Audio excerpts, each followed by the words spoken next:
Hi good evening. അപ്പോൾ നമ്മുടെ ഇന്നത്തെ റെസിപ്പി എന്ന് പറയുന്നത് ഒരു മധുര പലഹാരമാണ് കേട്ടോ. വളരെ എളുപ്പത്തിൽ തയ്യാറാക്കാൻ പറ്റിയ അതുപോലെ തന്നെ നല്ല മധുരമുള്ള ഒരു ടേസ്റ്റി ആയിട്ടുള്ള പലഹാരമാണ്. നമ്മുടെ വീട്ടിലുള്ള കുറച്ച് ഇൻഗ്രീഡിയൻസ് ഉപയോഗിച്ച് വളരെ പെട്ടെന്ന് തന്നെ തയ്യാറാക്കാം. 2-3 ഇൻഗ്രീഡിയൻസ് മതി കേട്ടോ. നമ്മുടെ വീട്ടിൽ എപ്പോഴും അവൈലബിൾ ആയിട്ടുള്ള ഇൻഗ്രീഡിയൻസ് ആണ്. അപ്പോൾ നമുക്ക് എങ്ങനെയാണ് ഈ ഒരു മധുര പലഹാരം തയ്യാറാക്കുന്നത് നോക്കാം.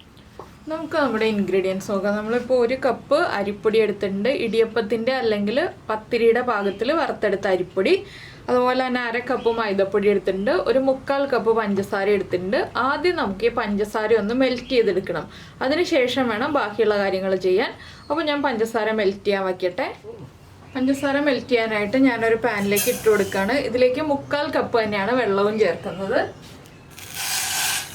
ഇനി പഞ്ചസാര നന്നായിട്ടൊന്ന് തിളച്ച് വരണം. അതുവരെ നമുക്ക് വെയിറ്റ് ചെയ്യാം. നന്നായിട്ട് തിളച്ച് കഴിഞ്ഞിട്ടേ നമുക്ക് ബാക്കിയുള്ള കാര്യങ്ങളൊക്കെ ചെയ്യാൻ പറ്റുള്ളൂ. അപ്പോൾ ഹൈ ഫ്ലെയിമിൽ വെച്ചിട്ടാണ് നന്നായിട്ട് തിളപ്പിച്ചെടുക്കാം. അപ്പോൾ നമ്മുടെ പഞ്ചസാര സിറപ്പ് നന്നായിട്ട് തിളച്ച് വന്നിട്ടുണ്ട്. ഇത്രയും മതി. വൺസ്റ്റും കൺസിസ്റ്റൻസി ഒന്നും ആവേണ്ട ആവശ്യമില്ല. ഇത്രയും ആകുമ്പോൾ നമുക്ക് ഫ്ലെയിം ഓഫ് ചെയ്ത് വെക്കാം. ഇനി ഇതൊന്ന് ചെറുതായിട്ടൊന്ന് ചൂട് മാറുമ്പോൾ നമുക്ക് ബാക്കിയുള്ള കാര്യങ്ങൾ ചെയ്യാം. അപ്പോൾ അതിന് മുന്നേ ആയിട്ട് ഞാൻ കുറച്ച് കാര്യങ്ങളൊന്ന് മിക്സ് ചെയ്ത് വെക്കാൻ പോവാണ്. നമുക്കൊരു ബൗളിലേക്ക് നമ്മൾ എടുത്ത് വെച്ചിരിക്കുന്ന പൊടികളൊക്കെ ഒന്ന് മിക്സ് ചെയ്തെടുക്കാം. ഞാനിപ്പോൾ ഒരു വലിയ ബൗൾ എടുക്കാൻ പോവാണ്. ഒരുപാട് വലിയ ബൗൾ വേണ്ട. എന്താണെന്ന് വെച്ചാൽ നമ്മൾ ചെറിയ അളവിലല്ലേ പൊടികൾ എടുത്തിട്ടുള്ളൂ. ഈ ബൗളിലേക്ക് നമ്മൾ എടുത്ത് വെച്ചിരിക്കുന്ന അരിപ്പൊടി, അതുപോലെ തന്നെ മൈദപ്പൊടി, പിന്നെ ഒരു 2 പിഞ്ച് ഉപ്പ്. നമ്മുടെ ഈ മധുരം ഒന്ന് ബാലൻസ് ചെയ്യാനാണ് 2 പിഞ്ച് ഉപ്പ് ചേർക്കുന്നത്. ഇത്രയും ചേർത്തിട്ട് ഒരു ഫോർക്കോ ഒരു വിസ്കോ യൂസ് ചെയ്തിട്ട് നന്നായിട്ടൊന്ന് മിക്സ് ചെയ്തെടുക്കുക. ഒരു വിസ്ക് ആയിരിക്കും എപ്പോഴും നല്ലത് മിക്സ് ചെയ്യാനായിട്ട്. ഈ ഉപ്പ് ഈ പൊടികളുടെ എല്ലാ ഭാഗത്തേക്കും നന്നായിട്ടൊന്ന് മിക്സ് ആയി വരണം.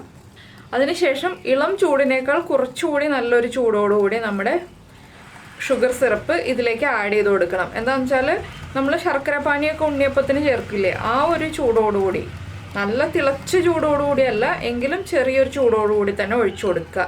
നമ്മുടെ ഈ പൊടി ഒന്ന് കുക്കായി കിട്ടുകയും വേണം, പക്ഷെ ഓവർ കുക്കായി പോവുകയും ചെയ്യരുത്. ആ ഒരു ചൂടിൽ ഒഴിച്ചു കൊടുക്കുക. ഒഴിച്ചു കൊടുക്കുമ്പോൾ തന്നെ നന്നായിട്ട് ഇളക്കി കൊടുക്കുകയും ചെയ്യണം കേട്ടോ. അപ്പോൾ ഞാൻ ചെറിയൊരു ചൂടിൽ തന്നെ നമ്മുടെ ഷുഗർ സിറപ്പ് ഒഴിച്ചു കൊടുക്കാൻ പോവാണ്. ഇളക്കി കൊടുത്തുകൊണ്ടിരിക്കണം. ഷുഗർ സിറപ്പ് മുഴുവനെ ഒരുമിച്ച് ഒഴിച്ചു കൊടുക്കരുത്, കുറച്ചായിട്ട് ഒഴിച്ചെടുക്കുക. അതിനുശേഷം ഇളക്കി കൊടുത്തുകൊണ്ടിരിക്കുക. അപ്പോൾ ഷുഗർ സിറപ്പ് തികഞ്ഞില്ല എന്നുണ്ടെങ്കിൽ കുറച്ച് ഇളം ചൂടുവെള്ളം ഒഴിച്ചു കൊടുക്കുക. ഞാനിപ്പോൾ ഷുഗർ സിറപ്പ് മുഴുവൻ ഒഴിച്ചിട്ടില്ല, കുറച്ച് ഒഴിച്ചിട്ടുള്ളൂ. ഇനിയിപ്പോൾ ഞാൻ കുറച്ചായിട്ട് ഒഴിച്ച് മിക്സ് ചെയ്തെടുക്കട്ടെ. ഇപ്പോൾ നമ്മുടെ ബാറ്ററിൻ്റെ കൺസിസ്റ്റൻസി ഇതായത് കണ്ടോ. നമ്മുടെ ഇഡ്ഡലി മാവിൻ്റെ ഒരു കൺസിസ്റ്റൻസിയിലാണ് ഞാൻ മിക്സ് ചെയ്തെടുത്തിട്ടുള്ളത്. വേറെ എക്സ്ട്രാ വെള്ളമൊന്നും ആഡ് ചെയ്തിട്ടില്ല. ഈ ഒരു കൺസിസ്റ്റൻസിയിൽ മിക്സ് ചെയ്തെടുക്കുക. ഇനി നമുക്കിതിലേക്ക് ഒരു 1/4 ടീസ്പൂൺ ഏലക്കാപ്പൊടി ചേർക്കാം. ഏലക്കയും പഞ്ചസാരയും ചേർത്ത് പൊടിച്ച് വെച്ചതാണ്. അതുപോലെ തന്നെ 1/4 ടീസ്പൂൺ വരെ, 1/4 ടീസ്പൂൺ തികച്ച് വേണ്ട, 1/4 ടീസ്പൂണിലും തൊട്ട് താഴെ ബേക്കിംഗ് സോഡ, ബേക്കിംഗ് പൗഡർ അല്ല ബേക്കിംഗ് സോഡ ചേർത്ത് കൊടുക്കാം. ഇതും കൂടി മിക്സ് ചെയ്തിട്ട് നമുക്ക് ഒരു 5 മിനിറ്റ് റെസ്റ്റ് ചെയ്യാൻ വയ്ക്കാം. 5 മിനിറ്റിൽ കൂടുതൽ റെസ്റ്റ് ചെയ്യാൻ വയ്ക്കേണ്ട ആവശ്യമില്ല. മാക്സിമം 5 മിനിറ്റ് റെസ്റ്റ് ചെയ്യാൻ വയ്ക്കുക. അപ്പോൾ നമ്മളിത് മിക്സ് ചെയ്തിട്ട് എണ്ണ ചൂടാക്കാൻ വയ്ക്കുന്ന സമയം മാത്രം റെസ്റ്റ് ചെയ്യാൻ വയ്ക്കുക കേട്ടോ. അത്രയും സമയം മതി. ഇതൊന്ന് നന്നായിട്ട് മിക്സ് ചെയ്തെടുക്കുക. ഒട്ടും കട്ടകളില്ലാതെ മിക്സ് ചെയ്തെടുക്കുക. അത്രയേ ഉള്ളൂ. അപ്പോൾ ഞാനിതിന് റെസ്റ്റ് ചെയ്യാൻ വയ്ക്കട്ടെ ഒരു 5 മിനിറ്റ്. അതിൽ കൂടുതൽ വയ്ക്കരുത്, പൊട്ടിപ്പോവും. അതുകൊണ്ടാണ്. അപ്പോൾ നമ്മൾ എണ്ണയിലേക്ക് ഒഴിക്കുമ്പോൾ പൊട്ടിപ്പോവാതിരിക്കാനാണ് നമ്മൾ 5 മിനിറ്റ് എന്ന് പറയുന്നത്. ആ ബേക്കിംഗ് സോഡ ഒന്ന് വർക്ക് ചെയ്ത് വരാനുള്ള ആ ഒരു ടൈം മാത്രം റെസ്റ്റ് ചെയ്യുക. അപ്പോൾ നമുക്കിനി എണ്ണ ചൂടാക്കിയിട്ട് ബാക്കിയുള്ള കാര്യങ്ങളൊക്കെ ചെയ്തെടുക്കാം. അപ്പോൾ ഇതിലേക്ക് നിങ്ങൾക്ക് തേങ്ങാക്കൊത്ത് വേണമെങ്കിൽ തേങ്ങാക്കൊത്ത് ചേർക്കാം, എള്ള് വേണമെങ്കിൽ എള്ള് ചേർക്കാം. അതൊക്കെ ഓപ്ഷണലാണ്. അപ്പോൾ ഞാനിതിലേക്ക് ഒന്നും ചേർക്കുന്നില്ല. താല്പര്യമുണ്ടെങ്കിൽ ഇത് രണ്ടും ചേർക്കാവുന്നതാണ്. ഞാൻ എണ്ണ ചൂടാക്കി എടുക്കട്ടെ.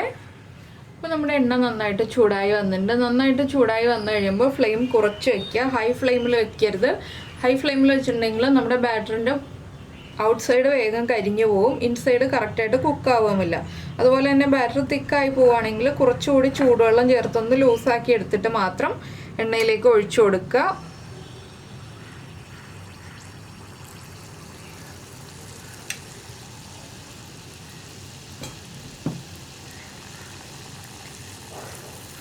എണ്ണയിലേക്ക് ഒഴിച്ചിട്ട് ഉടനെ തന്നെ നമ്മൾ തിരിച്ചിടരുത് കേട്ടോ. ഒന്ന് പൊങ്ങി വന്നു കഴിയുമ്പോൾ നമ്മൾ സൈഡിൽ നിന്ന് എണ്ണ കുറച്ചായിട്ട് ഒന്ന് മുകളിലേക്ക് ഒഴിച്ചു കൊടുക്കണം. ആ മുകൾ ഭാഗം ഒന്ന് കുക്കായി വരാനാണ് നമ്മൾ എണ്ണ സൈഡിൽ നിന്ന് കുറച്ചായിട്ട് ഇതുപോലെ ഒഴിച്ചു കൊടുക്കുന്നത്.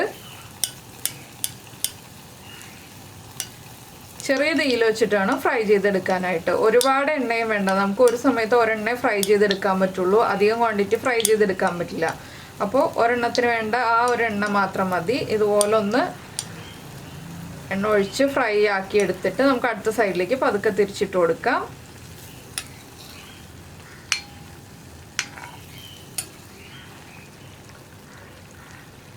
ഇനി ഈ സൈഡും കൂടി ഒന്ന് ഫ്രൈ ആയി വരട്ടെ.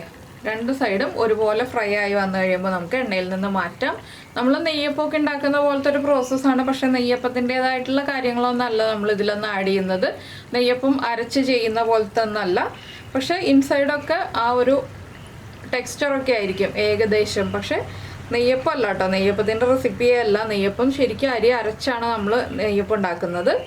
അപ്പോൾ ഈ സൈഡിൽ നമ്മളിങ്ങനെ എണ്ണ ഒഴിച്ചു കൊടുത്തുകൊണ്ടിരിക്കുക. എന്താണെന്ന് വെച്ചാൽ അരിപ്പൊടിയല്ലേ, കുക്കായിട്ടുണ്ടാവില്ല മുഴുവനായിട്ട്. നമ്മൾ ചൂടുള്ള ഷുഗർ സിറപ്പാണ് ഒഴിച്ചതെങ്കിലും കംപ്ലീറ്റ് ആയിട്ട് കുക്കായിട്ടുണ്ടാവില്ല. അപ്പോൾ ചെറിയ തീയിൽ തന്നെ വേവിച്ചെടുക്കാൻ പ്രത്യേകം ശ്രദ്ധിക്കണം. അപ്പോൾ നന്നായിട്ടൊരു ഗോൾഡൻ ബ്രൗൺ ഷെയ്ഡായി വരുന്നവരെ, ഡാർക്ക് ഗോൾഡൻ ബ്രൗൺ ഷെയ്ഡ് അല്ല, ലൈറ്റ് ഗോൾഡൻ ബ്രൗൺ ഷെയ്ഡായി വരുന്നത് വരെ ഒന്ന് കുക്ക് ചെയ്തെടുക്കുക. അപ്പോഴേ ഇൻസൈഡൊക്കെ പെർഫെക്റ്റ് ആയിട്ട് കുക്കായി വരുള്ളൂ. അപ്പോൾ തനിയെ എണ്ണയിൽ നിന്ന് പൊങ്ങി വരുന്നത് വരെ നമ്മൾ വെയിറ്റ് ചെയ്യുക. നമ്മളായിട്ട് ഇളക്കി കൊടുത്ത് എടുക്കരുത്. അപ്പോൾ നിങ്ങൾക്ക് ഈ ഒരു റെസിപ്പി ഈസി ആയിട്ട് തോന്നുന്നുണ്ടെങ്കിൽ നമ്മുടെ വീഡിയോയുടെ താഴെ ഒന്ന് കമൻറ്റ് ചെയ്യാം കേട്ടോ. ഈസി റെസിപ്പിയാണോ ഇല്ലയോ, ഇഷ്ടമായോ അതുപോലെ തന്നെ എന്നുള്ളതൊക്കെ. ഇത് കണ്ടോ, ഈ സൈഡും കുക്കായി വന്നിട്ടുണ്ട്. അപ്പോൾ നമുക്കിത് എണ്ണയിൽ നിന്ന് മാറ്റാം. അടുത്തതും ഇതുപോലെ തന്നെ റെഡിയാക്കി എടുക്കാം. അപ്പോൾ എളുപ്പമല്ലേ, അരിപ്പൊടിയും മൈദപ്പൊടിയൊക്കെ വീട്ടിൽ എപ്പോഴും ഉണ്ടാവുന്നതല്ലേ, വളരെ എളുപ്പത്തിൽ റെഡിയാക്കി എടുക്കാൻ പറ്റിയ സ്നാക്കാണ്. എണ്ണയൊന്നും കുടിക്കില്ല.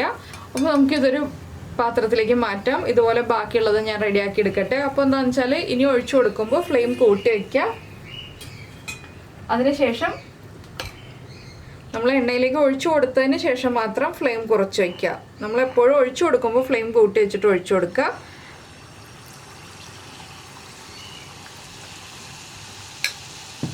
ഇനി ഇതൊന്ന് പൊങ്ങി വരുന്നത് വരെ വെയിറ്റ് ചെയ്യുക. അതിനുശേഷം എണ്ണ മുകളിലേക്ക് ഒഴിച്ചു കൊടുക്കുക. ആദ്യം നമ്മൾ ചെയ്തതുപോലെ തന്നെ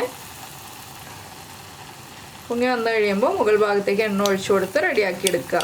അപ്പോൾ നിങ്ങൾക്ക് ഈ റെസിപ്പി ഇഷ്ടമായിട്ടുണ്ടെങ്കിൽ നമ്മുടെ ചാനൽ ആദ്യമായിട്ടാണ് കാണുന്നതെന്നുണ്ടെങ്കിൽ നമ്മുടെ ചാനലൊന്ന് സബ്സ്ക്രൈബ് ചെയ്ത് സപ്പോർട്ട് ചെയ്യണേ. നമ്മുടെ ചാനൽ സബ്സ്ക്രൈബ് ചെയ്യുന്നതിന് ഈ വീഡിയോയുടെ താഴെയുള്ള റെഡ് സബ്സ്ക്രൈബ് ബട്ടൺ ഒന്ന് ക്ലിക്ക് ചെയ്യുക. അതിൻ്റെ റൈറ്റ് സൈഡിലുള്ള ബെല്ലൈക്കണും ക്ലിക്ക് ചെയ്യുക. അപ്പോൾ ഓൾ എന്ന് പറഞ്ഞിട്ടൊരു ഓപ്ഷൻ കാണാം. ആ ഓളും കൂടി പ്രസ് ചെയ്തിട്ടുണ്ടെങ്കിൽ ഞാൻ എപ്പോഴും വീഡിയോ അപ്ലോഡ് ചെയ്യുമ്പോൾ നിങ്ങൾക്ക് നോട്ടിഫിക്കേഷൻ വരും.